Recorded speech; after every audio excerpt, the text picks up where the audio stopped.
네, 안녕하세요. 저는 박무각 공무원 회계학 강의를 맡고 있는 신은미 세무사라고 합니다. 저희 이제 오늘 파인 회계학 관련해서요. 25년 회계학 커리큘럼에 관한 소개를 좀 해보려고 하는데요. 간단하게 제 소개 좀 하고 그리고 이제 회계학은 어떤 과목인지 어떻게 준비하면 가장 효율적이고 효과적인지를 말씀을 좀 드리려고 합니다. 우선 저는 신은미 세무사라고 하고요.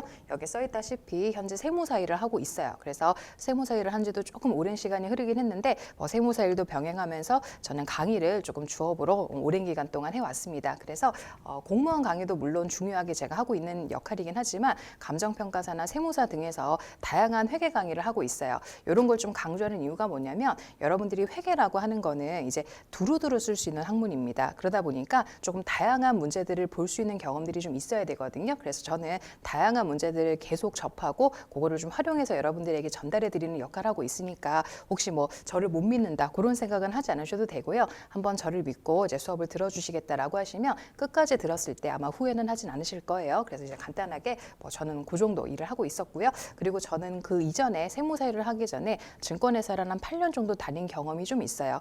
자랑하려고 얘기하는 건 아니고 아무래도 회계라는 건 경제적인 현상들을 글로 쓰고 숫자로 쓰고 하는 거잖아요. 그러다 보니까 여러분들에게 이런 이제 경제적인 현상들 그리고 현재 일어나고 있는 그런 사건들을 전달해 드리면 공부도 다행히 도움이 되는 거고 실생활에서 많이 쓰고 있는 용어들도 전달하다 보니까 저는 오히려 그런 부분에 있어서는 전달하는 역할로는 괜찮다라고 생각을 하고 있거든요. 그래서 저의 기존에 살아왔던 일상들이나 아니면 지금 하고 있는 것들을 잘 보시면 아마 여러분들이 공부하실 때 크게 어려움 없이 잘 끌고 갈 수 있을 거다. 그렇게 한번 생각해 주시면 좋을 것 같아요. 간단하게 제 소개는 그 정도로 하고요. 이제 본격적으로 회계학이라는 게 뭔지를 좀 소개해 드려야 되겠죠. 물론 알고 있는 친구들도 있으시겠지만 그래도 아직까지는 조금 헷갈립니다라고 하시는 분들을 위해서 간략하게 저희가 회계학, 회계 원리라는 부분에서 어떤 게 다른지 먼저 말씀을 좀 드릴게요. 일단은 9급 시험이 있고 7급 시험이 있는 건 너무나 잘 아실 겁니다. 다행히도 회계학은 편차가 크질 않아요. 그러니까 9급 회계학 따로 7급 회계학 따로 공부하는 겁니까? 그건 아니에요. 9급 회계학을 준비하시는 분들이 그걸 그대로 7급 회계학에 가져갈 수 있는 굉장히 효율적인 과목이에요. 그래서 저는 오히려 가성비가 높다라고 표현을 합니다. 장벽이 크지 않다. 그래서 문항수는 좀 달라요. 9급은 20문제가 나오고 7급은 25문제라고 해서 5문제 정도가 좀 더 늘어나는 것뿐이지 편차가 크진 않습니다. 그래서 공부하실 때 같이 하면 더 좋다라고 말씀을 좀 드리고 있고요. 더불어서 쭉 내용을 보시면 세무직 여러분들 대부분 준비하시죠. 세무직을 준비하시는 분들이 회계학 세법을 공부하는 거다라고 대부분 알고 계시는 것처럼 세무직을 준비하시는 분들이 회계학이라는 부분들을 공부하시는 거예요. 자, 회계학은 가로를 좀 보실게요. 재무회계도 있고 원가관리회계도 있고 정보회계도 있는 거 아시죠? 이름은 회계학인데 별명이 서너 개다라고 생각하시면 돼요. 그 안에 재무회계가 통상 이제 20문제 기준으로 14문제 정도 출제를 해요. 원가관리회계는 4, 5문제, 그리고 정보회계는 항상 2문제 가량을 출제하고 있어요. 그래서 20문제를 배우는 거긴 하지만 조금 다양한 회계학에 대해서 전반적인 걸 묻고 있는 그런 시험이라고 생각하시면 됩니다. 근데 관세직 증렬 준비하시는 분들도 있죠, 그렇죠? 관세직은 유의하셔야 될 게 이름이 회계 원리예요. 요거를 제대로 이해를 못하시고 시험을 준비하시면 낭패를 보실 수가 있어요. 회계 원리는 가로 보시면 재무회계만 나온다고 써 있죠. 그래서 내가 관세직을 준비하는데 원가관리회계랑 정부회계는 배울 필요가 없잖아요. 그렇죠? 그래서 본인이 지금 직렬을 어떤 걸 선택할 건지 잘 보셨으면 좋겠다. 그리고 관세직, 세무직이라고 문제를 달리 내진 않습니다. 똑같은 거예요. 똑같은데 관세직은 재무회계에 관련된 문제만 조금 더 들어가는 것뿐이지 아마 공부하실 때 크게 직렬을 구분해서 공부하신다 그런 생각은 안 하셔도 될 것 같습니다. 더불어서 7급도 마찬가지죠. 세무직에 보시면 회계학이라고 써 있는 거는 다 전반적으로 요 세 과목을 모두 포함하게 되어 있다라고 보시면 됩니다. 그리고 한 가지만 더 말씀을 좀 드리면요. 지방직 가로하고 세무 보이시죠? 여기도 마찬가지예요. 자, 국가직 회계학이 있고 지방직 회계학이 따로 있느냐? 아니에요. 회계학은 그냥 하나입니다. 그거를 국가직에 한 번 또 내고 지방직에 한 번 또 내는 거예요. 그래서 모든 교재들을 보시면 국가직 회계학, 지방직 회계학을 따로 쓰는 교재는 없습니다. 그냥 회계학 하나예요. 그거 하나를 가지고 국가직도 내고 지방직도 내고 7급도 내는 겁니다. 그래서 여러분들이요, 한 번만 공부를 좀 체계적으로 잘 해놓으시면 잘 안 흔들리고 다양한 직렬 또는 다양한 뭐 급수에 맞춰서 응시해 볼 수 있는 그런 굉장히 좋은 과목이다라고 말씀을 좀 드리고 싶어요. 다만 우리 회계학은 큰 진입 장벽이 좀 있죠. 그래서 몇 가지 당부사항 말씀드리고 커리큘럼 소개를 이어갈게요. 자, 일단 회계학은 싫죠. 여러분들 회계 좋아하신다라고 하는 분들은 살짝 변태 같은 사람인가라고 생각할 정도로 제가 수업 시간에 매번 그 학생들한테 이렇게 얘기하거든요. 재밌지 않아요? 이렇게 문제 푸는 맛이 있고 너무너무 즐거운 것 같고 하지 않아요? 그럼 학생들이 다 이상하게 쳐다봐요. 그만큼 회계는 좀 싫어. 이유는 뭐냐면 상당히 휘발성이 강한 과목이라고 해서 여러분들이 이제 일상적으로 자주 쓰는 용어가 아니잖아요. 그렇죠? 그래서 회계학은 이렇게 게임이라고 치면 새로운 룰을 배우는 겁니다. 자, 룰을 배웠어. 그런데 게임을 안 해. 이러면 이제 게임에 대한 실력이 확 떨어지죠. 회계가 그런 거예요. 낯선 용어를 배우는 건데 다 설명드립니다. 쉽게. 근데 그 용어를 써봐야 될 거 아니에요. 그 용어를 여러분들이 한 번 듣고 바로 그냥 캐릭터에다가 입혀서 뭐 스킬을 발휘할 수는 없는 거니까 기본적으로는 매일 조금씩을 제가 매번 추천드립니다. 몰아서 하는 과목은 절대 아니고요. 영어 단어 외우는 것 같은 그런 과목이라고 생각하시면 돼요. 요거를 매일 30분, 조금 더 여유 되시면 1시간 정도 그렇게 꾸준히 투자하시면 분명히 나중 가면 점수가 확 올라요. 근데 단기에 올라갈 수는 없다. 그래서 매일 조금씩 휘발성이 강한 과목이라는 특성을 좀 아셔야 된다는 겁니다. 그리고 두 번째로는 요거예요. 조급하게 생각하지 말자. 많은 친구들이요. 7, 8월에 그래도 회계학이라고 해서 한번 들어봐요. 근데 잘 안 돼. 바로 여러분들이 뭐 이제 뭐 레벨을 올릴 수는 없잖아요. 근데 그런 노력의 시간은 전혀 없이 바로 실력이 나오기를 바라면 안 되죠. 제가 또 우리 학생들에게 잔소리를 하는 게 너네 영어 공부 지금 몇 년 동안 했어. 지금 계속적으로 영어 공부했는데 왜 점수가 있다고라고 하진 않는데 점수가 왜 이 모양이야. 그렇죠. 근데 여기는 7, 8월 저희가 곧 나올 기본 과정부터 시작을 대부분 하시거든요. 그거 한 번 듣고 점수가 80점 나오기를 기대해요. 이건 너무 그렇죠. 양심 없는 거 아닙니까? 그래서 조급하게 생각하지 말라. 문제를 풀기 위해선 반드시 시간이 필요합니다. 그런 시간 투자를 그래도 적어도 한 2~3달 넘게는 해주셔야 되는 과목이에요. 그 전까지는 절대 자신의 점수를 논할 수 있는 과목은 아닙니다. 그리고 세 번째로 보시면 기출문제 완벽숙지라고 해서 아까 보셨죠? 저희 20문제인데 20분 정도에 풀어야 되는 거예요. 근데 그 안에 또 과목이 3개, 재무회계, 원가관리회계, 정보회계. 그러다 보니까 다루고 있는 영역이 굉장히 많죠. 그래서 깊게 내질 않아요. 습자지처럼 약간 이제 그냥 기본적인 것들을 막 모아서 내는 겁니다. 그러다 보니까 기출문제랑 비슷한 문제들이 상당히 많이 출제가 됩니다. 숫자를 조금 변형하는 형태지 완전히 생소한 문제들은 없을 겁니다. 그래서 기출문제들을 완벽하게 숙지하고 그거를 조금 빨리 그다음에 틀리지 않게 푸는 그런 연습을 해주시면 아마 걱정하는 것보다는 점수가 좀 잘 나오는 과목일 겁니다. 그리고 마지막으로 순서대로 공부할 필요는 없습니다. 이것도 이제 많이 질의하시더라고요. 선생님 재무회계, 원가관리회계, 정보회계를 써놓은 이유를 보시니까 재무회계를 먼저 공부해야 되는군요. 아니에요. 원가관리회계가 더 쉬운 친구도 있고요. 저는 재무회계가 더 쉬운 친구도 있어요. 그래서 일단은 들어보고 본인이 좀 재밌는 파트가 있을 거예요. 분명히 있어요. 그런 파트를 하다 보면 관심도가 생겨. 그러다 보면 조금씩 확장해서 완강이 되는 거니까 꼭 순서대로 정해진 순서가 있는 건 아니기 때문에 본인한테 이해가 잘 되는 순서부터 관심도를 좀 가지면 분명히 잘 공부하실 수 있을 거다. 이 정도만 말씀을 좀 드릴게요. 자, 그러면 이제 커리큘럼 얘기를 한번 해보도록 하겠습니다. 가장 효율적이고 효과적인 커리큘럼은 학원에서 정하고 있는 커리큘럼이 대부분 그렇습니다. 뭐 학원에서 뭐 돈을 많이 벌겠다고 커리큘럼을 정해놓은 게 아니고요. 그동안의 경험치가 있잖아요. 요 순서대로 공부한 친구들은 대부분 잘 성적이 나왔고 좋은 결과를 얻었다라는 레코드예요. 그래서 굳이 여러분들이 나는 요렇게도 해볼래 요렇게도 해볼래라는 시행착오를 굳이 겪지 마시고 학원에서 추천하는 커리큘럼을 따라오시면 될 것 같습니다. 그래서 7, 8월에 저희가 2달간에 걸쳐서 기본 이론 강의를 진행합니다. 일주일에 2번 수업이 있어요. 4시간이요. 그러니까 일주일에 8시간이죠. 그렇죠? 그래서 8시간씩 2달 정도 해보시면 64강으로 저희가 강의를 진행합니다. 단 64강 안에 이걸 다 다루긴 솔직히 쉽지 않거든요. 그래서 기본 이론은 공무원 시험 출제 범위의 제가 80% 정도를 다룹니다. 100%를 다루는 건 욕심이에요. 그래서 80% 정도지만 중요한 얘기는 다 들어갑니다. 그리고 어떤 분들이 들으시면 되냐? 그냥 기본적으로 뭐 나는 회계 원리는 배웠어. 됐어요. 회계 원리는 솔직히 말하면 공무원 회계학의 정말 일부분밖에 안 배우신 거예요. 그래서 공무원 회계학을 배우지 않았다면 회계 원리고 전산세무, 뭐 전산회계, 재경관리사 뭐 이런 거 다 좋은 자격증 맞는데 그런 경험과 공무원 회계학은 좀 달라요. 그래서 나는 공무원 회계학을 처음 공부합니다라고 하면 바로 기본으로는 필수적으로 수강하셔야 됩니다. 그래서 회계가 처음이든지 회계 원리 정도만 있든지 다른 자격증 취득 경험이 있어도 공무원 회계학이라는 강의를 들어본 적이 없으시다면 기본으로는 꼭 수강을 하시길 바랍니다. 그리고 저희 뭐 교재는 나와 있어요.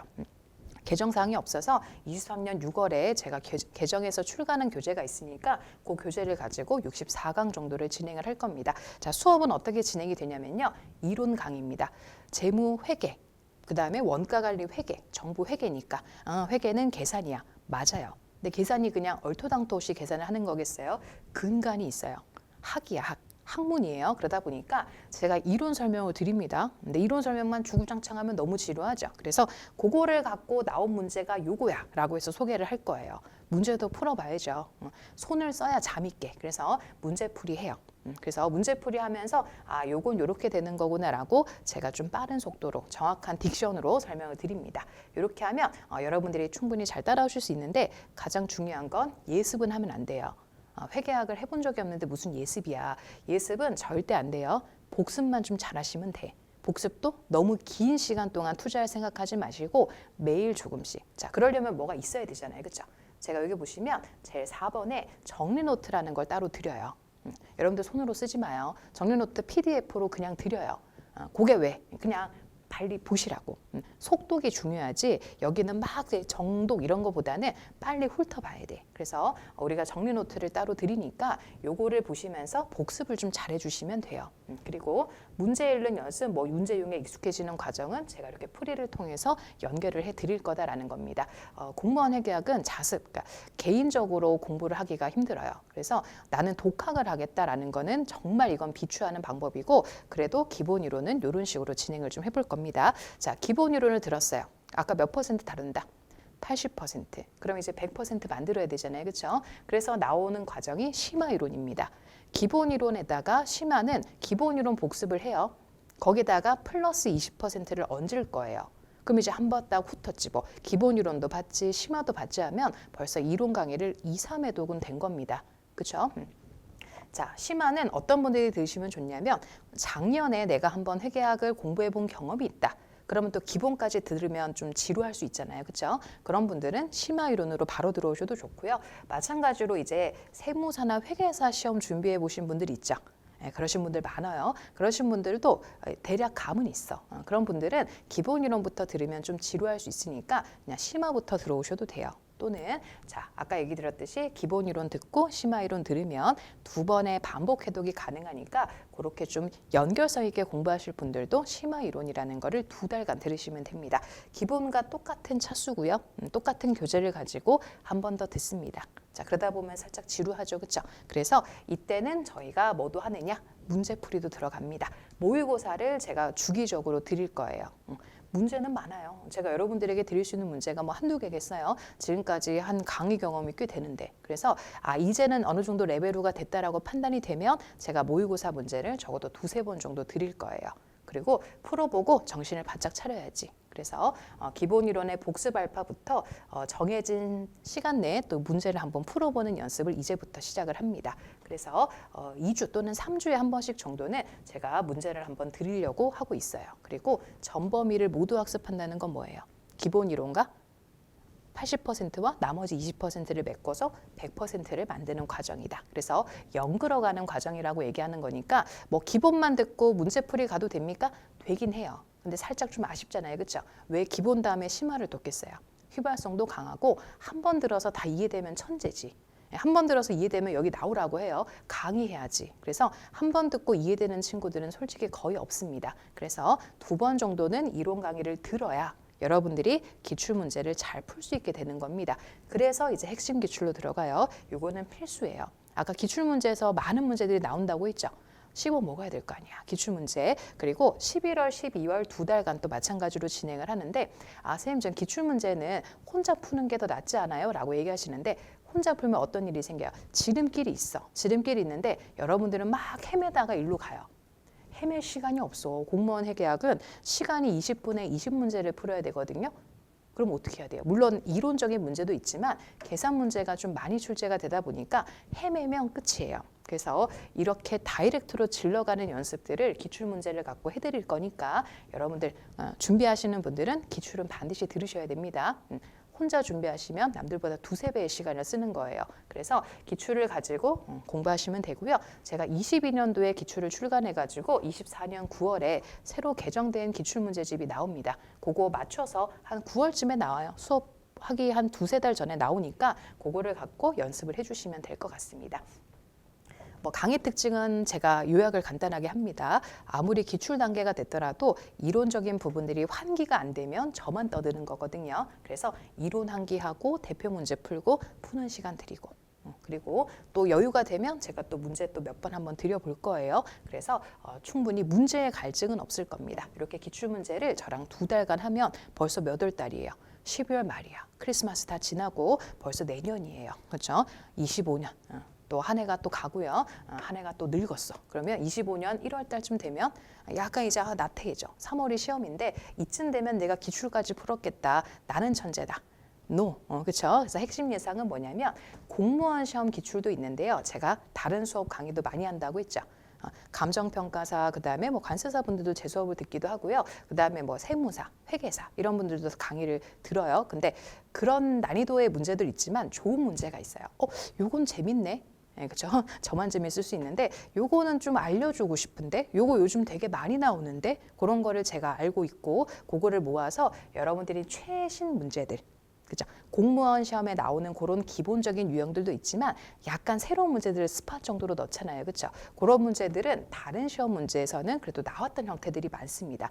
아예 새로운 문제는 없어요. 뉴한 문제는 아직 현세상에서 존재할 리가 없어요. 워낙 회계학이 많은 시험 문제를 그동안 출제해 왔기 때문에 여러분들은 생소할 수 있지만 대부분 다 다른 시험에서 기출이 됐던 형태들이 많습니다. 그런 거에 대한 부분들은 제가 예상 문제집을 통해서 보완을 해드릴 겁니다. 그래서 예상 문제집이 좋다라고 하는 친구들도 상당히 많았어요. 선생님 이런 문제들도 있었네요 라고 해서 저는 이게 상당히 좋았고 합격하는데 큰 도움이 됐다라고 저에게 답변 주시고 하는 친구들이 꽤나 많은 그런 교재입니다. 그래서 예상 문제집 하나 이렇게 11월에 출간된 교재가 있으니까 이것도 앞에 있는 기출과 다르진 않을 겁니다. 그래서 수업 과정은 아마 거의 비슷합니다.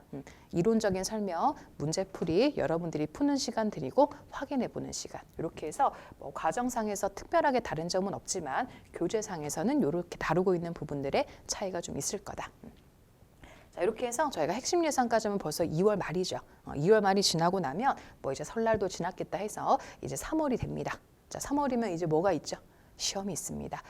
올해는 24년도는 그 국회의원 선거 때문에 한 2주가 앞당겨졌잖아요. 그렇죠? 근데 통상적으로는 3월 말에 시험을 보거든요. 그래서 3월 달이 되면 여러분들이 한 2주 정도는 자가 정리 시간이 필요해요. 스스로 마무리하는 시간. 그래서 아마 대부분의 시험들이 수업들이 3월 말까지 이어지진 않고요. 한 1, 2주 전 그때 끝나요. 그렇기 때문에 3월에는 한 2주 정도가 비죠. 그때는 동형 모의고사를 치릅니다. 8번이에요. 8번 실전 시험을 봅니다. 그래서 저희는 일주 이렇게 총 8번을 시험 봐야 되니까요. 2개 시험 보고 그다음에 또 2개 봐서 총 8번을 정해진 시간 내에 풀어보고 해설하고 그다음에 여러분들이 틀린 부분을 확인하고 이런 식으로 총 8번의 모의고사도 따로 제공을 해드릴 겁니다. 자, 이렇게 하면 벌써 빠듯하게 3월 중순까지 갔겠죠. 그러고 나면 남은 2주 동안 하는 거는 기출문제집이랑 그 정리 노트. 제가 초반에 나눠드린 정리 노트는 마지막까지 그냥 가지고 가셔야 될 그냥 시험장까지 그냥 들고 들어가야 되는 그런 그냥 단초라든 단권화 교재예요. 그렇게 2개를 가지고 이제 2주간 정리를 하고 이제 시험장에 가시면 봤던 문제네 라는 것들을 충분히 확인할 수 있을 겁니다. 그래서 이런 식으로 저희가 빠듯하게 7월 달부터 거의 3월 달 중순까지 커리큘럼이 진행되는 것이 파인 회계학이라고 생각하시면 될 것 같습니다. 그래서 회계학은 다른 건 없습니다. 중도 이탈을 안 하시면 돼요. 그래서 3월 달까지 해서 국가직 동형 이렇게 보시고요. 그리고 한 가지가 더 있죠. 지방직은 제가 지방직 회계학이 따로 있는 게 아니라고 했죠. 지방직이라고 요 이제 3월 달 끝나고 나면 이제 지방직도 준비하는 친구들 있으시죠? 그때 막 지방직 대비용으로 다른 강의를 수강하시는 경우도 있는데 회계학은 그냥 똑같아. 예, 그래서 지방직은 중간에 그래도 휘발되지 않도록 동영 한번 있거든요. 그래서 5월 달쯤에 여러분들이 아직까지 까먹지 않았는지를 확인하는 동영 모의고사를 국가직과 마찬가지로 8번 정도 모의고사를 한번 풀어보는 시간이 있습니다. 이런 식으로만 지방직은 대비해 주시면 돼요. 상당히 부담이 좀 적죠. 그래서 국가직, 지방직을 이런 식으로 좀 시일에 맞추어서 준비해 주시면 아마 뭐 국가직, 지방직 둘 다 여러분들이 응시할 수 있는 그런 능력을 갖추게 되실 겁니다. 자, 이렇게 해서 제가 커리큘럼을 조금 빠르게 소개를 해봤는데요. 써 있는 내용들이 복잡하진 않으니까 화면을 보시고 의문사항 있으시면 언제든지 질문을 주시면 돼요. 그럼 마지막으로 한 번만 정리하고 커리큘럼 소개를 마무리할게요. 자, 일단은 회계학에 대해서는 제가 평생 과목이다라고 말씀을 드리는데 여러분들이 지금 준비하는 직렬이 세무직렬이죠. 하도 사람들이 세무직렬은 힘들어, 세무직렬은 안 좋아라고 하시는데 실무를 가보시면 좀 달라요. 세무직은 전문이에요. 이거를 가지고 평생적으로 쓸 수 있습니다. 더불어서 이제 공무원 생활을 좀 하시다가 연차가 쌓이면 어떻게 돌아가는지를 알게 돼요. 국가가 알려줘. 여러분들에게 월급도 드리면서 이렇게 이제 커리큘럼을 알게 되면 회계가 이렇게 돌아가는구나라고 알면 나머지 뭐 다른 여러 가지 여러분들의 그 배경 지식을 확보하는데 상당히 도움이 됩니다. 그래서 한번 지금 공부한 게 날아가는 게 아니에요. 제가 비하하는 건 아닌데 솔직히 뭐 국어도 뭐 중요해요. 영어 단어 열심히 외우는 거 중요하지. 근데 그거를 뭐 쓰나? 쓰긴 쓰는데 그래도 회계학만큼 쓸 일은 없을 거예요. 그래서 평생 과목이니까 여러분들이 투자한 시간은 절대 손해보는 시간이 아니다라는 겁니다. 그 다음에 또 뭐냐면 생각보다 쉽고 재미있다. 저 재미있게 하려고 엄청 노력해요. 제가 제 주식 투자 현황까지 알려드려요. 저 증권사 다니면서 정말 별의별 일을 다 겪었어요. 그래서 인생의 풍지평파가 있는 그런 사람이기 때문에 저를 갈아서라도 좀 안주하게 설명드릴 거예요. 그래서 생각보다 들어보면 저거 어디서 신문상에 봤던 것 같은데 선생님이 얘기하네. 그 다음에 선생님이 얘기한 걸 듣고 뉴스를 봤더니 뭐가 들려. 그래서 생각보다는 지금 정말 밀접하게 현실과 관련 있는 거라서 쉽고 재미있는 과목이다라고 말씀을 드리고요. 마지막으로 하나만 더 얘기할게요. 가성비가 뛰어나다. 회계는요 정말 웬만한 자격증에 다 있어요. 그래서 여러분들은 당연히 공무원이 되셔야 되겠지만 공무원 됐어. 그러면 그 지식을 아예 안 쓰는 것이 아니고 다른 두루두루 자격증에도 쓸 수 있고요. 그 공무원 회계 공부하시고 바로 전산세무, 전산회계를 따시는 분들 많아요. 날아가기 전에. 그래서 그거 취득해 놓으면 도움되는 거 아시죠? 그래서 공무원 회계학 다 시험 잘 보셔가지고 합격하고 바로 임관 되진 않잖아요. 그렇죠? 좀 시간이 걸리면 그 사이에 전산세무 1, 2급만 따놓아봐요. 그러면 정말 대단한 거야. 그래서 이거 한 번 공부한 거를 여러 군데에 쓸 수 있어요. 그래서 조금 지루한 부분이 있을 겁니다. 그 부분만 잘 겪어내시면 충분히 여러분들에게 도움이 되는 과목이라고 자신할 수 있으니까 커리큘럼 소개를 좀 드린 거를 참고하셔서 여러분들이 이제 7월 달부터 아니면 조금 더 일찍 시작하시는 분도 있어요. 근데 7월 달부터 시작해도 전혀 늦지 않으니까 그때부터 이제 나는 회계학 공부를 해보겠다라고 마음을 먹으셨다면 지금까지 해왔던 오랜 기간에 이런 커리큘럼을 잘 따라오셔서 꼭 완강을 하시고 원하시는 결과를 얻으실 수 있으시면 좋겠습니다. 이렇게 해서 제가 파이네계약 커리큘럼 소개를 마무리하고요. 아까도 말씀드렸듯이 마음을 먹으셨으면 바로 시작하는 겁니다. 7월 달에는 저희가 이제 오프라인 강의를 통해서 노량진에서 한번 만나뵀으면 좋겠습니다. 이렇게 해서 커리큘럼 소개를 마무리하도록 할게요. 긴 시간 고생 많으셨습니다. 감사합니다.